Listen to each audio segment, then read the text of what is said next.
The moon hung low in the night sky, casting an eerie glow on the dense forest before me. I stumbled through the underbrush, heart pounding in my chest, each breath a painful gasp. Fear surged through my veins as I heard the snapping of branches behind me, the unmistakable sound of something pursuing me. I knew not what it was, only that it was an abomination, a creature that haunted the deepest recesses of nightmares. I had ventured into the forest seeking solitude, hoping to find solace in nature's embrace. Little did I know that the tranquility would be shattered by the malevolent presence that now pursued me. It started as a distant rustling, barely audible, but soon it grew louder, closer. The creature was gaining ground, and I could feel its presence looming ever closer, its malevolence permeating the air. I sprinted blindly through the tangled maze of trees, my senses heightened, every fiber of my being attuned to survival. The wind whispered through the leaves, carrying with it an otherworldly chill that chilled me to the core.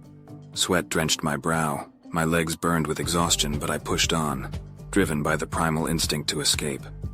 With every fleeting glance over my shoulder, I caught glimpses of the creature's grotesque silhouette. Its form was a grotesque fusion of man and beast, its elongated limbs ending in razor-sharp claws. Its eyes burned with a feral hunger, radiating an unholy glow that pierced through the darkness. This was no ordinary predator. This was a monster born of nightmares. The forest became a nightmarish labyrinth, its trees twisting and contorting, playing tricks on my weary mind. Shadows danced in the corner of my vision, morphing into grotesque shapes, tormenting me with their elusiveness. I could feel the creature's hot breath on the back of my neck, its guttural growls reverberating through the stillness of the night. My lungs burned and my legs threatened to give way, but I knew I could not stop. I could not afford to surrender to exhaustion, for the monster behind me knew no mercy. Its relentless pursuit drove me forward, fueled by the sheer terror that gripped my soul. As the night wore on, I stumbled upon a small clearing bathed in pale moonlight. Desperation fueled my resolve, and I sought refuge behind a thick-trunked oak tree. Its gnarled branches provided little shelter, but it was the only sanctuary I could find. I huddled there, my body trembling with both fear and exhaustion, praying that the creature would lose my scent. Minutes stretched into agonizing hours as I waited in that dimly lit haven. Silence enveloped the forest, broken only by the pounding of my own heart, echoing like a drum in my ears. I dared not move, barely daring to breathe, for I knew that any sound, any motion could betray my presence. Then from the depths of the forest, a low, guttural growl shattered the stillness. My blood ran cold, and I pressed myself further against the rough bark of the tree. The monster had found me, guided by some malevolent instinct or supernatural power.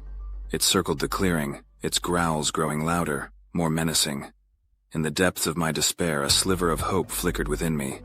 I knew that I could not remain hidden forever, that the creature's relentless pursuit would eventually wear me down. With trembling hands, I reached into my pocket and pulled out a small lighter. The tiny flame danced before my eyes, casting a feeble glow on my face. Summoning the last remnants of courage, I flicked the lighter, igniting the night with its tiny flame. The creature turned its attention to the flickering light, its eyes fixed upon it with an unnatural intensity. With a burst of adrenaline, I sprinted away from the tree, luring the monster away from the clearing.